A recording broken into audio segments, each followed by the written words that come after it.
All right, I'm at the Busan airport about to head to Jeju, and I couldn't really find a good place in there. Like, can I talk to myself? This is pretty awkward. But I headed outside and toward the smoking area, and now I'm just by a parking lot, still CCTV land. CCTV sign right behind me, so I still probably look pretty weird standing here talking into a recorder, but I think this is all right. It's better than being inside. That's extra weird. Speaking of smoking, a little bit of a bad day today, like an 80 on the scale. So I'm looking at these mountains in the distance, and yeah, it looks like this city is smoking right now. Smokesville. I know it's all relative. Maybe 80's not that bad. It's not, 150 or whatever, but it ain't great. Overall, though, things have been okay. There was that one horrible batch in the middle. Other than that, Busan has been pretty good. Like, it feels quick. I was here for 5 weeks, but that day, I still very distinctly remember the first day I got here. Of course, why would I forget it? But I mean, really distinctly, like it happened 2 days ago or something. This went by very fast, and I was kind of thinking, like, because initially my thought was I'll just stay in Busan the whole time. I was just like, but it was more not as much about Busan. It was like, I'm just happy to escape Seoul and escape Jecheon, and really just to not even those cities as much as I was just escaping the time of year. I think it was just that horrible weather. It was just like, shit. The pollution was getting me down, so it was a 1-2 punch. Less pollution this time of year, and Busan is much more my style. But then I'm kind of floating in the middle where I do feel like I could stay longer. Like, I do feel like I was like, oh yeah, I was seeing on the map today, Yangsan or whatever, and just seeing various mountains all over the place. And it's like, oh yeah, there's so many places I didn't go. So much stuff I could have checked out. But yeah, kind of right in the middle where I could totally stay longer, but at the same time, it feels real good to be getting going. And I guess since everything I've done has been train stations lately, I haven't been in an airport since I got to Korea. It feels kind of good just to head to the airport, be at the airport, do airport stuff. It feels exciting. Like, all right, cool. It's just a little 1-hour flight to somewhere, but I'm going somewhere new. I'm doing a thing. And once I get there, I know I got to take the number 600 bus. I know which stop I got to get off at. The place I'm going to does seem to be much more of like a real hotel. It doesn't seem to be hard to find. I got money on my T-Money card. I mean, just it should be a nice, easy trip. The biggest trouble so far was here at the airport. I'm taking Jeju Air.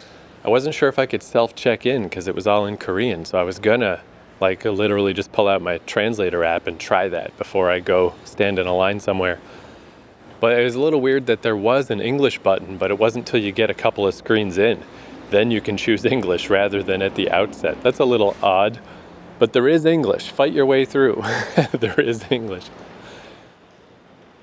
And I actually got some sleep last night, so that's handy. Not as, a perfect night of sleep, but not terrible. But it is such a weird feeling to wake up from an alarm because I just don't often do that.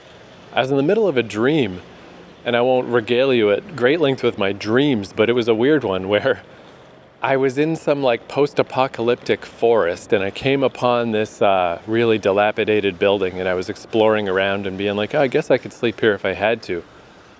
And then somehow that building turned into a super new modern apartment at one corner. And I was up on the roof looking down through a skylight at this family. And the family was just really obnoxious, really shitty, obnoxious people. I could just tell that they sucked and they were on their way out. So they left, and then I snuck into the house, and I was like, I had this vibe in the dream that it was okay to steal from them because they were so sucky. And I just went into their house, and I went into their bathroom, and I was like, wow, this is nice. And then the alarm hit, and I was stuck in that weird little limbo moment where I'm still dreaming, but this alarm is going off, and then I wake up, and I'm like, oh, shit. That's not like a common dream. It's not like every night I'm like, all right, I get to return to the beautiful world of robbing people in the dreamland. Or if that is a common dream for me, I don't remember. But it seemed fun. I was excited to explore their house. And I was like, oh, I had to wake up, god damn it. But I can't complain overall. surprising because my sleep schedule has not fixed up. I felt like total garbage as recently as yesterday, and today I feel all right. So I don't have to try to sleep at the airport because I don't think it would work that well here. It was great in Calgary because that airport's enormous. There's so many places you can go squirrel away. This one's very small. I'd be super conspicuous. I don't even think there's any seats where you could lay out anyway. It would be weird as shit if I tried to sleep in this little airport. But I'm fine. And that's another thing is the time of day where I'm like, damn, I thought my flight left at 4. It's actually not till 5. Had to leave the Airbnb by 11. Got here a little after noon. Real short ride to the airport in Busan. But it's just like not that big a deal of like by the time I sorted out how to print out my ticket and dealt with the weight of my baggage and just got my bearings, and now I'm recording this stupid ass podcast, like by the time I'm done this, I'll have 2 hours at most. Again, it's as true now as it has always been. You can't have too much time at the airport. It's impossible. Even if it feels like, oh geez, I'm gonna be stuck here all afternoon at the airport. No, you won't, dude. It's gonna go by so fast. And it's so much better than the alternative of being squeezed for time, of just having too much time, even just on the way here. I tried to use the washroom at my Airbnb and my body is just how it works. It's like it's ready to go or it's not. Nothing happened. I tried to use the washroom at the subway station. Nothing happened. Then halfway to the airport, it's like, I need to poop. Baby needs to poop. So I had to just get off at a random station halfway through. And the washroom wasn't on this side of the gate. So I had to go through the gate to use the washroom and then pay an extra $1.50 when I got back on the train after. But I mean, it was worth it. It was worth $1.50 to have a nice poop, you know, get that out of the way. Make sure that's not happening when you're stuck on a flight. And now it just becomes, I did have a coffee. One last thing before I left the Airbnb, I had my classic coffee cereal breakfast. Make an instant coffee for the liquid, put cereal in it, yum, yum, yum. But now it's dehydrate and fast for the rest of this trip. Because I think the bus ride on the other end might be longer than this flight. So anyway, I got a little time. Dehydrate time. But yeah, once I got here to the airport, this is kind of cool because I actually got to use some of my previous silly experiences, but in a way that actually helped. So if you think way back to when I flew from Tokyo to Fukuoka and the carry-on baggage could only be 7 kilograms, which on this trip I've gotten a lot better at figuring out what distances mean and what heights mean. Kilometers and meters, I'm doing pretty good on those. Weight, not so much, because it just doesn't come up that much. I still have a very vague idea of what. I mean, if I hold my book bag right now, I mean, I guess that's about 9.5 kilograms, but I don't really know what that means. So I'm never sure where I'm going to fall on the thing, but that one, in that case, 7 was absurd. So I filled all my pockets with everything that I owned, and I got under 7, which is nuts in hindsight.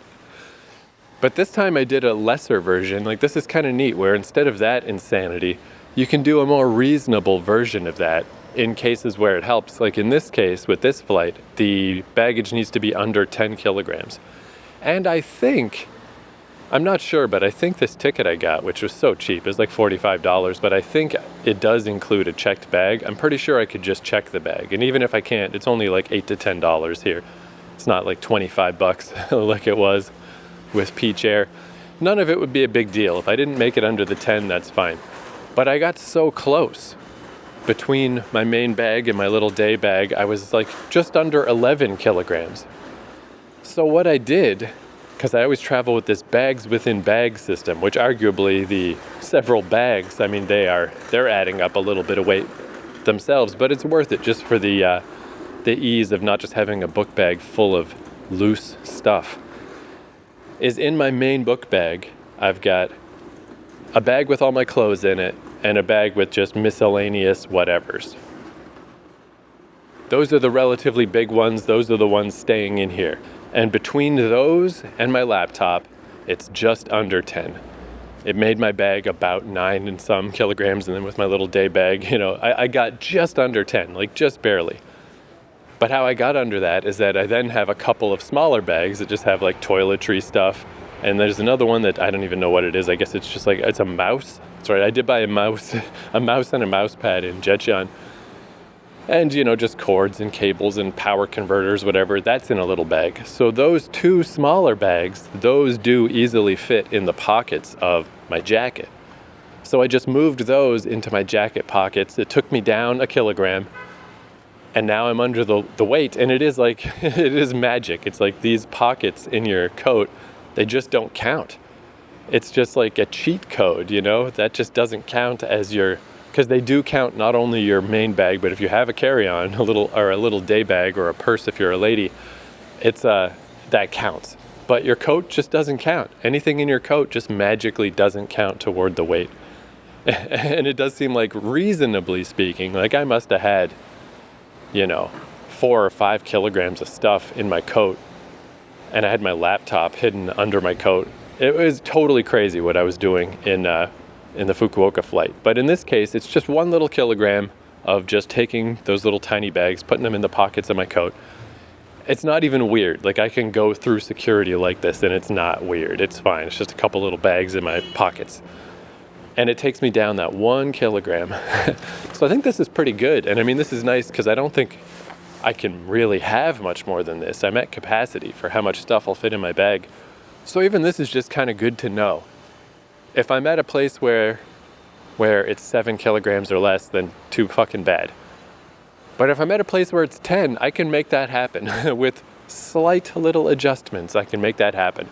But again, it's nice to have extra time in the day, because it still took me 20 minutes of dicking around to figure this out. But what do I care? I got all afternoon. Just chill, dude. Figure this out. Get down under the thing. Nice. Because even if I get a free checked bag, when's the last time I checked my bag? I guess it was coming back from Fukuoka, and it was no biggie. Maybe I checked my bag coming to Korea as well. I don't know. I don't remember. But it's not a biggie, but especially for a 1-hour flight, who wants to deal with all that? I'd rather just take my stupid bag with me. And I managed to make it work. So that's cool, that even that nonsense that I did, it was dumb on that day, and I was very stressed on the way to Fukuoka, and that was like a ludicrous and silly, potentially embarrassing, weird hermit crab thing. But then I can apply that knowledge and just apply it to the system, and it's like, but now I know you can put stuff in your pockets. It doesn't count towards your weight. They don't weigh you as a person. And if I do it reasonably, it can just nudge things just a little under where they need to be.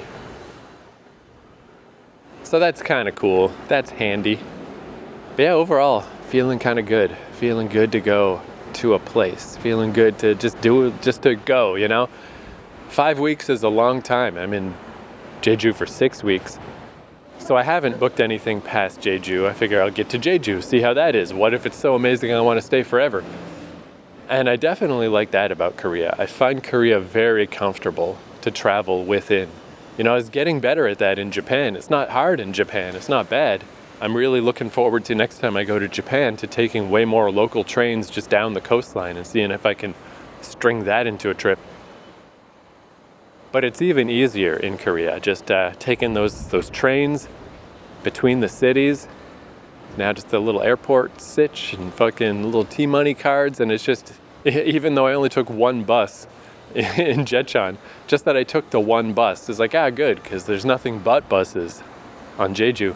There's no subway, but just 1 bus is enough for me to feel like, okay, I know how the bus works. I get a little worked up about stuff if I've never done it before, because you don't know what you don't know.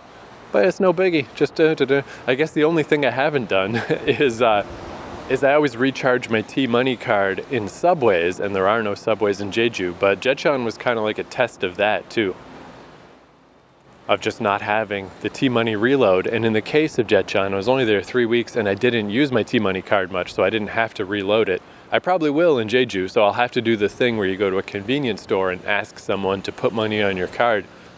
And I found the phrase on Reddit, like the fucking, here's how you say charge my card, but I didn't write it down. I still feel like it's weirder to try to speak a language you don't speak. I just feel like if if I really do run into someone who just can't speak English at all, who doesn't know charging the card, if I just have money and my card and just pantomime money on card, I just can't imagine it's going to be a problem. But I guess we'll see. But all right, I'm going to head back into the airport, and I predict that I will have no problem filling up the next couple hours, because time goes by so quickly.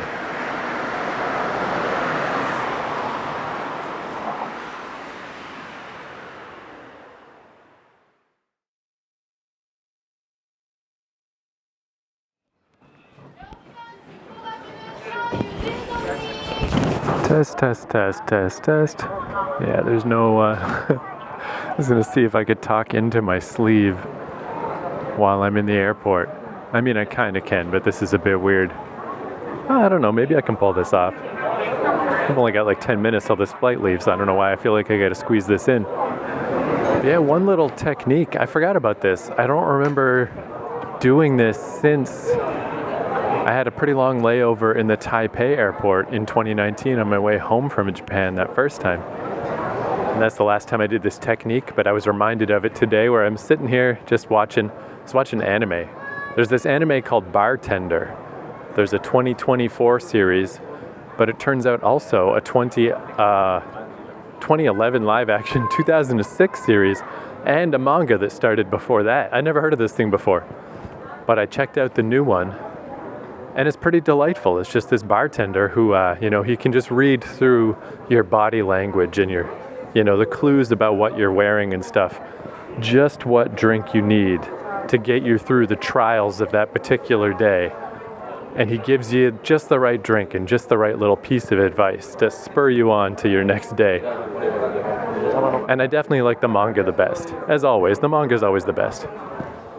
But it's pretty delightful. So I was watching that.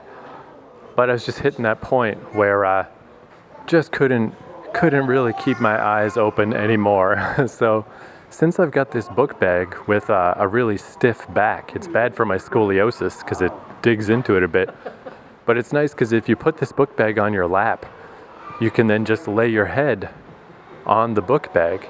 Not for an extended period of time because it digs into your legs and stuff. But I set it up. Set the alarm for 40 minutes and just gives you just enough time to just pass out a little bit, just to get that little drop of a little wee mini nap. And then I woke up a couple of minutes before the alarm even. It was perfect. But then I realized, oh yeah, I probably should have gone through security first and been on the other side while I'm waiting. I don't know if there's like a time limit. How early can you go through? Probably doesn't matter, probably very early, but I just didn't. I was still on the other side. So it's like, oh crap, I've only got half an hour till this flight leaves, and I just realized like, oh, I actually haven't done the thing yet. I haven't gone through the security. And just a little thing, but on my boarding pass, it says Keith McNally, but on my passport, it says Keith Andrew McNally. And the guy was like, oh, no, your whole name's not on this. Got to go to the other counter and get this fixed. So I'm like, shit, I've been here all afternoon. And yet I still didn't avoid running around at the last moment, going from counter to counter, getting stuff fixed. Like, shit, I fucked up.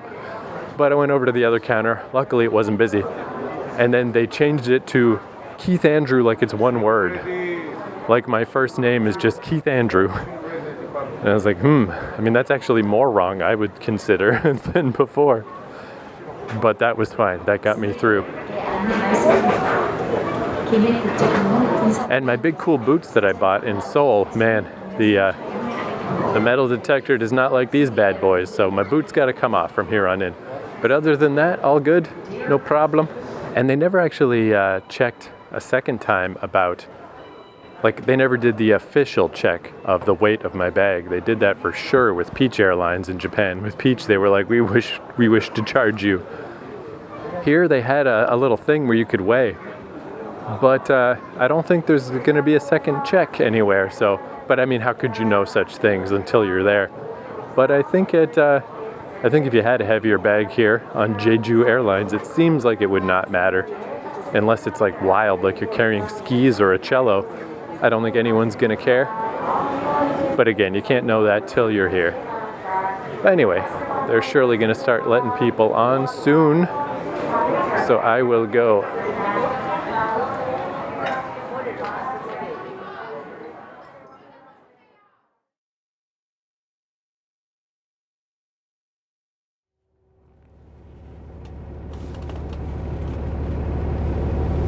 All right, let's see if I can talk to myself on the bus for a little bit before it gets too full, if it does get too full. I don't know how often this bus leaves, but it's a little empty right now. I had to tell the guy at the start how far I'm going so he knew how much to charge me, and I'm not sure. Seogwipo Port is where the Airbnb said to go. I don't even know if I'm pronouncing Seogwipo correctly. But I didn't see that on the listing. I saw Seogwipo Harbor. Surely the harbor and the port can't be too far away, right? But I mean, even this bus ride, I mean, it's like I'm at the north end of the island. I'm going all the way to the south, and I believe it's less than an hour. So the whole freaking island isn't that big, so surely that one city also won't be that big. But I just got to get there before 9, and what is it now? 6:38. Shouldn't be a problem. Should be no problem, no matter where I end up. Man, so with the little domestic flight in Fukuoka, one of the funny things was they had to get everybody into a bus and bus them over to the plane, and I thought that was kind of ridiculous because it was a very short ride, and it's like, I guess you can't just have a little line of people like little ducklings going across the tarmac. And I mean, it was still a bit of a drive in Fukuoka. This one, same thing, had to get in a bus. It was literally, we crossed the street and turned around. Like, it was farther than I can spit, but not as far as I could throw a pebble. Like, it was stupid. It was just ridiculous. It's like, just walk across the street. But again, I assume it's an airport safety thing that you just can't have people walking across. But it is so close. It was ludicrous. But man, that flight was short. Holy crap. I finished an episode of The Bartender Show, and then I started watching this other show called Restaurant to Another World, where, as far as I can tell, it's a guy who is a modern day Japanese chef, but there's a way that people from a fantasy world 1 day a week can come into his establishment, and they're just blown away by his amazing culinary stuff. So he's feeding like weird barbarians and dragon people, very delicious food. But I kind of like it. It's kind of good, and it looks like it's an evil dragon who set up this plan because she loves beef stew so much. So he hires somebody from the fantasy world to be a waitress, and I just love that mix because I love domestic anime. I love domestic stories, but also there's a chance that they can be very boring and pointless. So just to add in the fantasy element, but with no time to crystal, no oh, I'm the chosen one, oh, the magic sword, oh, the land is under the blah, blah, blah. None of that. Instead, it's just a cooking show, but he's cooking for these cool mythological creatures. I don't know, it's pretty good. But anyway, I watched those, so just an episode and a half anime, and we were landing already. It's like, holy shit, that's a short ride. And it's weird getting here to Jeju because the first thing I noticed is that it's much more tropical. It's got like those tropical looking trees. But at the same time, the airport feels like every airport. It feels like I'm in Montreal, just going to grab the bus to head downtown. Except, in the distance, you can see that things are different. Seems cool though. Oh man, so maybe it's starting to fill up in here. I'll wait till I get off the bus to tell you the tale of the guy I saw in the washroom. It always comes back to washrooms with this podcast, but this guy, man. Anyway, yeah, so far so good. I'm in Jeju.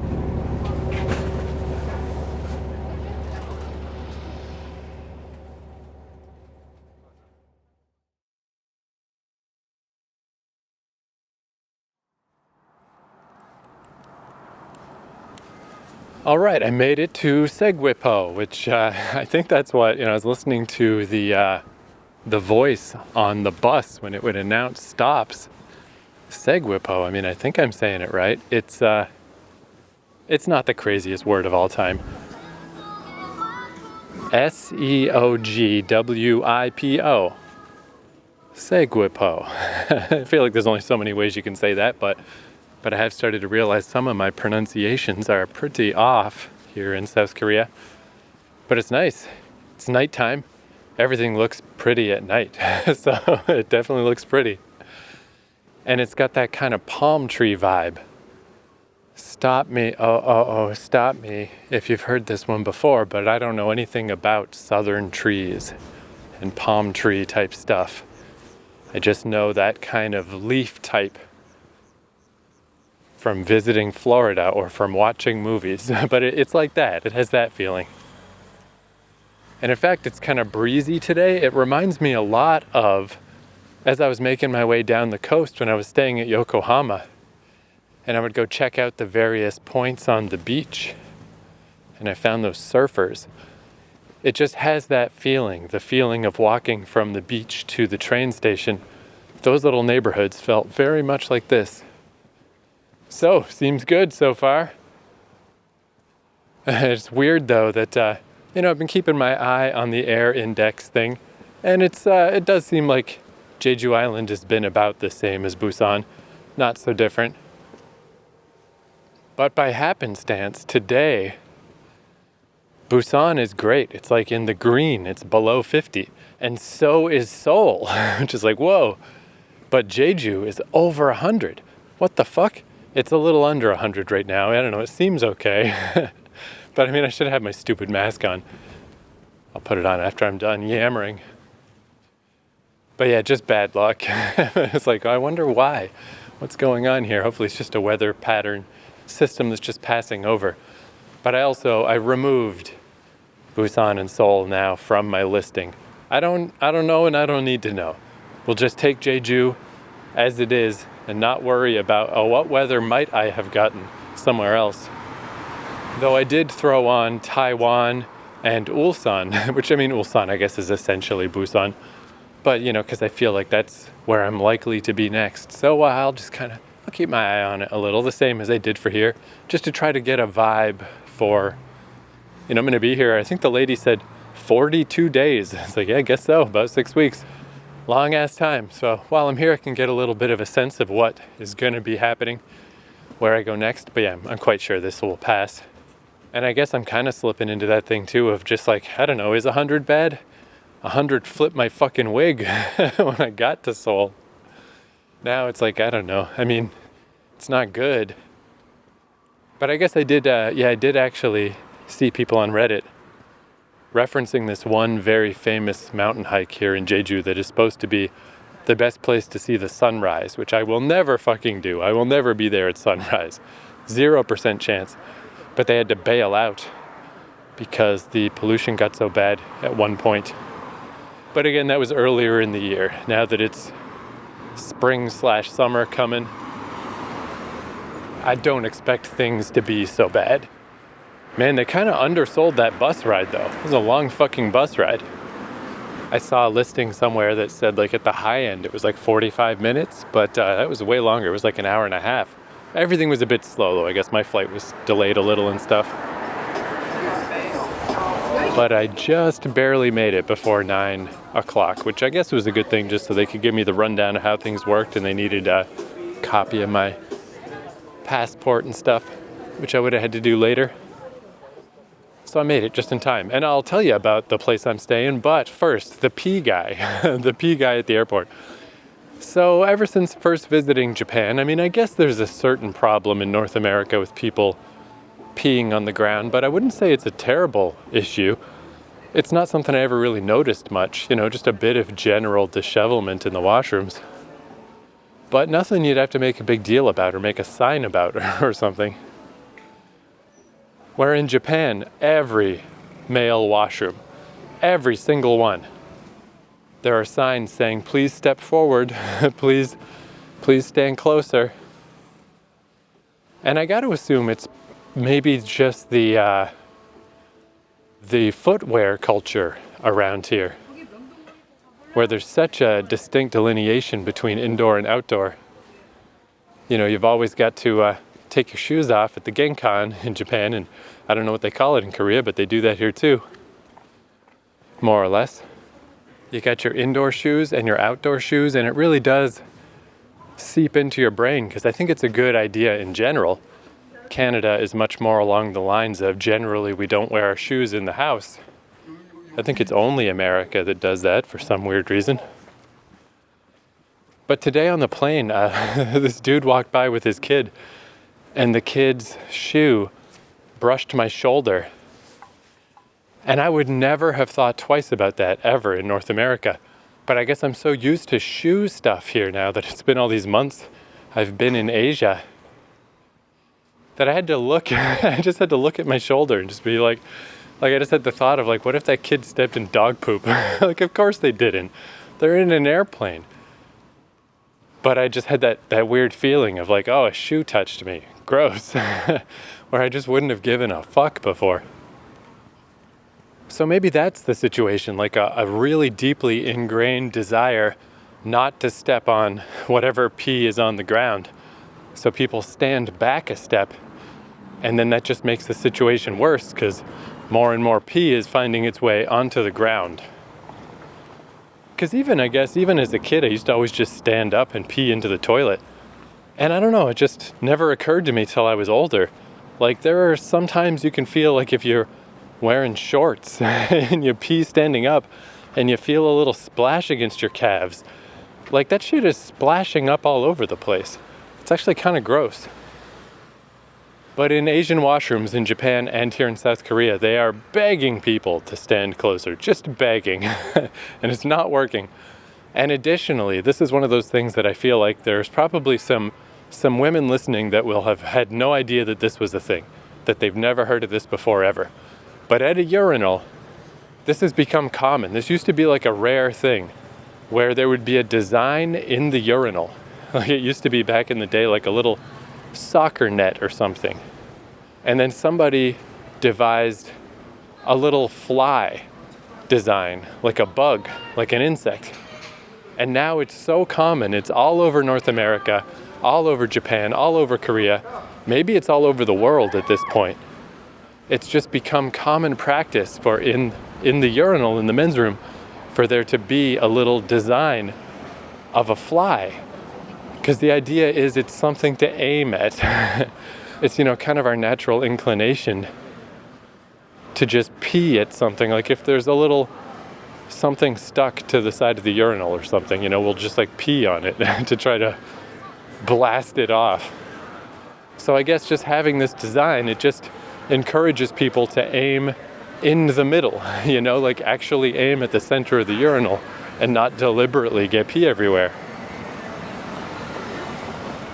This seems pretty nice. This neighborhood I'm walking through, it reminds me of the one downtown part of Jeju, but I think a bit bigger. I don't know, it's hard to tell. I haven't got a good sense of the scale of anything yet. Yeah, this is like a little shopping street. This is nice. But anyway, none of this stuff is working. There's pee all over the ground in male bathrooms in Asia. And today I saw the guy who was he was the ultimate example of the perpetrator that is making this happen. Where I was at the airport bathroom, and, it's general etiquette not to look at the guy next to you. And there were dividers between us, which there aren't always. This guy was standing so far back from the urinal that in my peripheral vision, I couldn't see his dick, but I could see the stream of his pee very clearly. And I could see that he was like whipping it back and forth like a lightsaber, like zung, zung, zung. So it's like, this is the guy. This is the reason there's pee on the floor, because this guy is standing way back and pee into the left, pee into the right, pee into the left, pee into the right. So again, like etiquette dictates you're not supposed to look at your neighbor, but I had to look at this guy. I had to see the face of the enemy. Like, who is this man who is doing this? The fuck is this? I'm at a busier street now, and I can tell just by the number of taxis that this place is definitely bigger and more populous than Jeju. Though, is it? I guess, well, I'll get into that fast food theory after. Anyway, this guy was just a young Korean guy, young, handsome Korean man, probably in his early 20s. You know, I was like, all right, well, there he is, just a human being. I don't know what I thought I was going to see. Some horrible ogre, some demon from the underworld. But yeah, I've never seen someone so just, it was ludicrous how far back this fucking guy was standing and how completely not in the center of the urinal he was aiming his piss. So much so that I could see it out of the side. Like, I couldn't not see it. It was just like, fuck, dude. Come on, man. Come on. But even just today on my various travels, I guess it was in the Busan airport where I did think like, ugh, I feel like I'm getting pee on my shoes. This is gross. Like, hopefully I'll just wear it off as I walk around, you know. I won't track any pee smell with me onto the plane or something. Okay, yeah, this is definitely bigger than Jeju. It's a little bit late now. It's past 9, so they're closing up, but this is a really long shopping street. I guess why I'm confused, everything about this seems more populous than Jeju, but just to do a first lowbrow journey, I'm just heading to McDonald's. Fuck it. It's still so weird to me being here to pass all these 7-Elevens and stuff and see them out the window of the bus and these different convenience stores and just to not be excited. That would be like, you know, I got a little pushback in Japan of like, really? That's all you're gonna do? You're just gonna go to the convenience stores?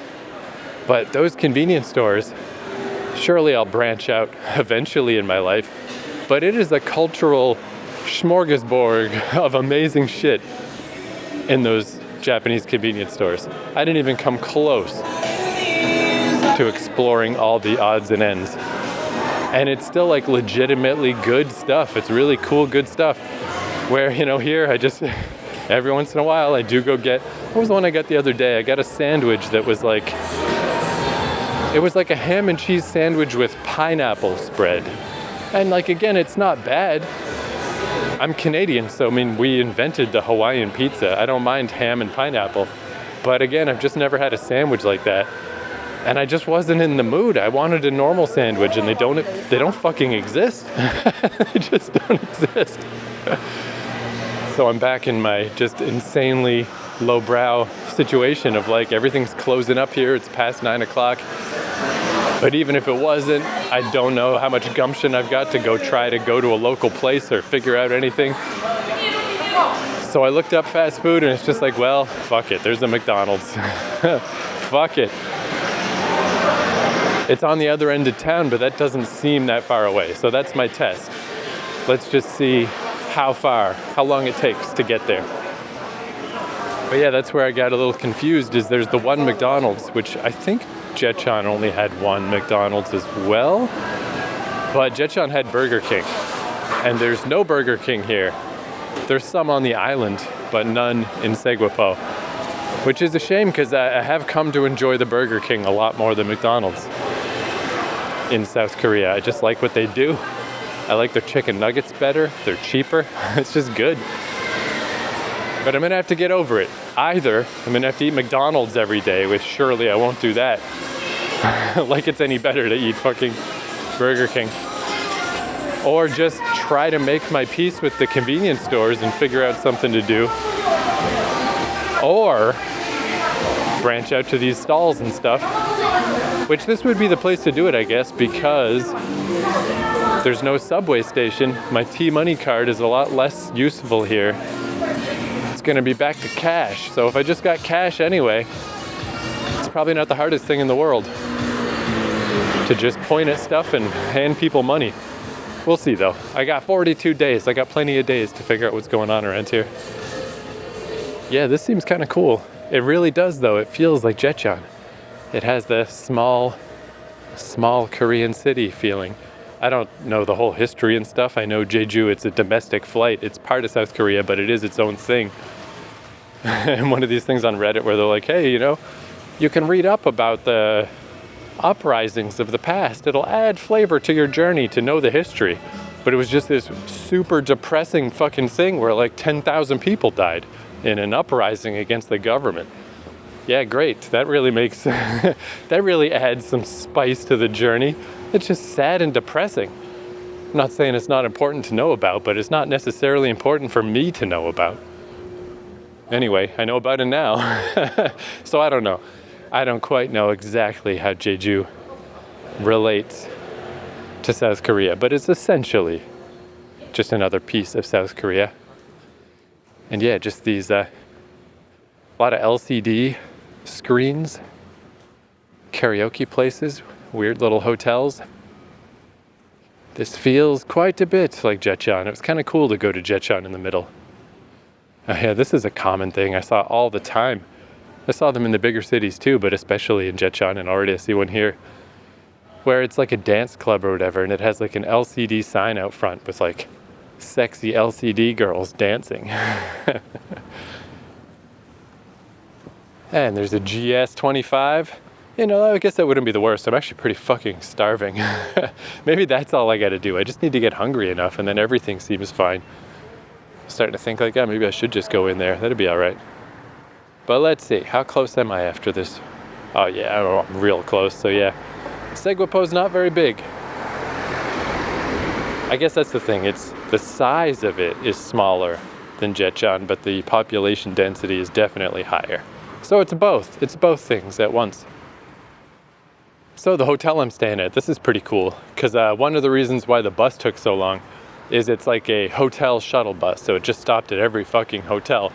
So we're going through all these big fancy pants hotels and resorts and stuff, and they looked very fucking beautiful. The only thing I saw on the way here is there's a Hello Kitty land in the middle of nowhere, right in the middle of Jeju. There's this Hello Kitty land, but I don't know shit about Hello Kitty. I never quite understood where it came from or what it's all about or what the appeal is. I guess it's just cool little characters. I don't know. It's very similar to when I stumbled upon, I already forgot the name, Moon something Village. That was some weird cartoon that they made an amusement park about. Anyway, we were passing through all these fancy pants hotels, and I was thinking like, that would be nice. It would be nice to be a hotel guy, you know? I don't mind being a weird little scrabbly together Airbnb guy staying at whatever weird little thing. But if I was just the richest man on earth, of course it'd be great to just go to fancy hotels, where as the bus rolls in, there's someone waiting to bow to the bus. But what I'm staying at is kind of, I mean, by my standards, is pretty fancy. I mean, it's probably, by hotel standards, a really lame hotel, because I got it for, again, I think I got a discount because I stayed so long. It was like 20 bucks a day. And it's like a for real hotel. Got my key card. I'm on floor 3. I'm not sure how many floors up it goes, but that's perfect for me. That's just like high enough up to get a little view out the window, but not high enough up to freak me out with my fear of heights. Once I get up to about the 5th floor or so, you know, I don't like it as much. Yeah, there's the McDonald's. It purports to be 24-hour, but it's only 9:20. Should be fine no matter what. Oh, and a KFC. I tried to go to KFC once in Seoul because they literally sell chicken skin. That thing that every kid has ever said in North America. Like, why doesn't KFC just sell the skin? Apparently they do that in South Korea, but it wouldn't accept my card through the little automated machine. But if I don't have a lot of options around here for my lowbrow life, maybe I will go in and try to order some and just pay with cash. All right, I got a couple other little yammery yams about the hotel, but I'm right at the McDonald's. Fuck it, I'm starving to death. I'm going in and get something to eat.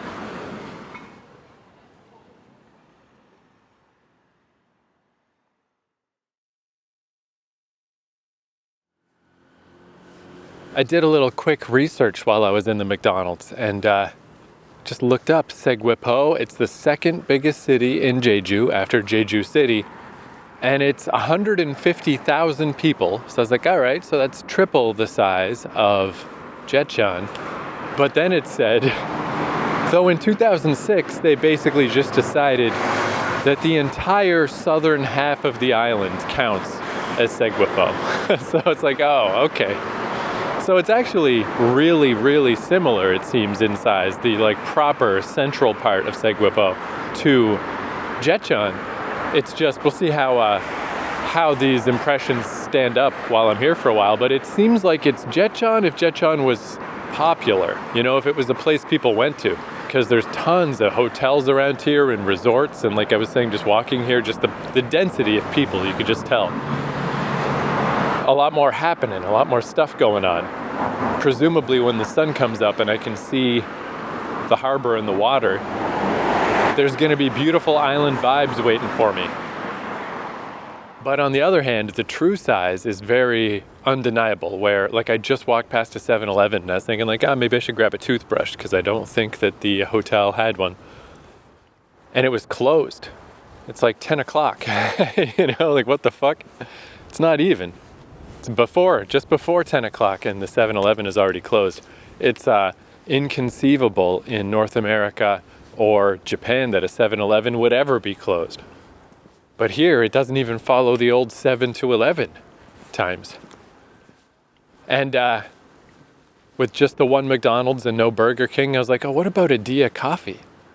It's my favorite coffee. I love Adia. There's only one. It's like, oh shit, well, one's better than none. And there are a bunch sprinkled around the island. So that actually might be a fun excuse to go explore. That could be my target. There's a bunch up in Jeju City, but beyond that, it's a good excuse to go somewhere. Just aim for the Adia. Just an excuse to go, to a place. Like that really is my favorite kind of traveling. Like no matter what happens, no matter what's there, I can hang out at a coffee shop and get my little daily writing done. And then if there's something awesome there, even better. Then I was like, Daiso. Daiso is where I go to get all my odds and ends, all my little things I might need, if there is, in fact, anything that I need. I guess just because I need dental floss. I've only got one thing. I somehow just had mountains of dental floss that I brought with me, just that, dentists and stuff had given me. I somehow had like 4 things of dental floss. Anyway, I'm down to 1. And they have those at convenience stores, but it's weirdly expensive. It's like over $4 for a little teeny tiny travel dental floss. So I was like, I should go to Daiso, get some dental floss. And again, there's only one, just one, where I can think off the top of my head of at least 2 in Jecheon. And I'm sure there was a third one probably somewhere. So yeah, a little bit, I have a feeling like this is gonna be more in the vibe of when I was in Jecheon, but with probably way better natural beauty type shit going on. That's my expectation. But definitely walking around, that's sort of how it feels. It feels like small city feel. So yeah, this hotel, again, I don't know, my idea of stuff is like, I don't stay at a lot of hotels, a lot of my memories of hotels are from family trips in the 1980s and stuff. But along those lines, it seems nice, like big open lobby, walk up the cool stairs, everything's carpeted. I don't know, it seems nice to me. I was quite taken by the place. And then right away I saw a thing that I'd never seen before. Oh, there's a cross. There's one of those big red neon crosses in the sky. Certainly fewer of those than in Jecheon. That I've only seen one is remarkable. I would have saw 10 of them by now in Jecheon. But I put in my little key card to open the door, and the first thing I saw was you're in the little Genkan area, got to take off your shoes, but everything is pitch black. And I'm like, okay, where's the lights? What's going on? But there was a little panel on the wall with blue lighting that said, insert your card. And I couldn't quite figure out how to insert my card at first. I had to put it in the top. But then putting the hotel card into the slot turned on all the lights in the room. And it's like, that's interesting. All right. Oh, there's another cross. So 2. What's up with the big red neon crosses? Like, I have seen a shit ton of those throughout South Korea. And it's kind of neat. It's sort of cool. I guess it's the beacon in the night. But is it really? What is it actually for? I don't think you can go to church in the middle of the night. It doesn't really matter where the church is in the middle of the night. No one's going there. But it's kind of cool and eerie at the same time. But yeah, I was also trying to figure out, I was like, I wonder if this is somehow putting the card in the little thing on the wall. Is this some way that you won't lose your hotel card? Like you won't walk out without taking the card? But no, because then before you go to bed, you would obviously take the card out to turn off the lights. But yeah, there seemed to be no other way to turn on and off the lights. You got to put your card in the thing. I don't know. Just different. Just kind of neat. And there's a toilet with the bidet stuff, the washlet. Oh, there's another one. There's another cross. So yeah, there's probably a lot more crosses around here than I initially thought. I guess just because I walked through that one shopping area on the way. It seems the proliferation of Christianity is quite proliferated around here as well. But yeah, the only toilet I saw with the little bidet feature was that one in Jeju at the by the Burger King at this little entertainment area with like, you know, it's weird. It's like the entertainment of washing your butt. It had like, you know, claw machines and stuff. That is the only place. And I was thinking about that the other day. Like, I guess that was the only one. Like, I guess there's no more. It's the only one I'm going to see here. It's just not a thing here. And then at the hotel, it's like, oh, there it is. But I couldn't get it to work. I don't know how to turn it on. It is plugged into the wall. But I don't know if I have to do something else to it. It doesn't seem to function. So I don't know. I'll keep messing with it. But it's one of those things that if I can't get it to go, do I want to bother somebody about my stupid fucking bidet thing? Probably not. I think I'll just let it go. But I'll mess with it and we'll see. Here's a cool little like local coffee shop type thing. I guess before I discovered that Adia has the most amazing self-serve kiosks ever, I was just going to different random coffee places. Maybe I'll get back to that too, instead of just only going to the one Adia every single day. I guess we'll see. We'll see. Again, I'm not above it. I'm not above just going to the one place I like over and over, but 42 days is a lot of days, so we'll see what happens. There are these Paris baguette stores all over, and those, I guess, kind of stood out to me originally because I dug up a list of stores that will accept T-money cards.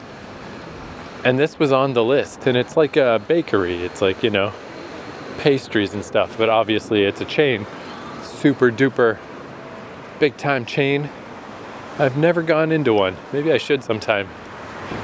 This will be interesting too when I'm done yammering. I think I'm going toward my hotel, but we'll see.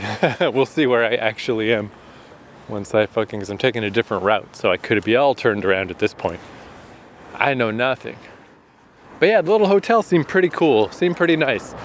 Although the window was open, and I was like, is that good or is that bad?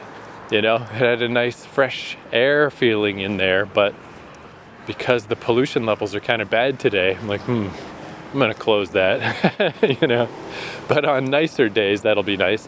Speaking of though, it did have a bug screen, but I guess the one downside that I noticed, just as I was glancing around, sloughing off my various coats and stuff, because when I had my travel, gotta wear all my layers and wear both of my fucking pairs of jeans at once and stuff, is I saw a squished mosquito, like one of those big mama mosquitoes that someone had splattered against the wall and had just dried up there. I was like, oh. When they cleaned up the room, I guess nobody noticed that. And then I noticed another one, and then another one up on the ceiling. There's just like 3 bugs. And I mean, I'm not precious about that type of shit. I don't care. I'm sure I would half-ass it a little too if I worked at a hotel.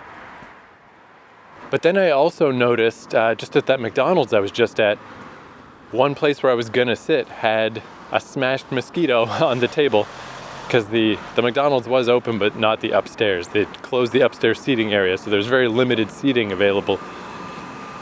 And just putting this all together, it's like, I think what I can gather from this, everything else about the hotel seems cool. I don't think it's necessarily a sign of a shoddy hotel. I think it's just sort of, you know, semi-lazy workers, and maybe if you just see mosquitoes all the time, you just don't notice anymore. You just don't care. Where I'm brand new in there, and it's like, oh, I see it right away, ding, ding, ding. But then seeing it at the McDonald's too, I think the lesson I'm supposed to take away is there's gonna be mosquitoes around here. You know, it is a relatively small island, We're at that time of year, I bet I got some bugs coming my way. And yeah, that seems to suggest that the population is just kind of over it with bugs. It's like, I don't know, your counter at McDonald's, the wall of your hotel, I don't know what to tell you, there's fucking mosquitoes everywhere, fuck it. So we didn't clean every little corpse. That's the feeling. So hopefully that doesn't become a bug disaster. But yeah, I'll obviously get a much better sense of what the fuck is going on once the sun is up. Now let's see, where am I? Not too bad.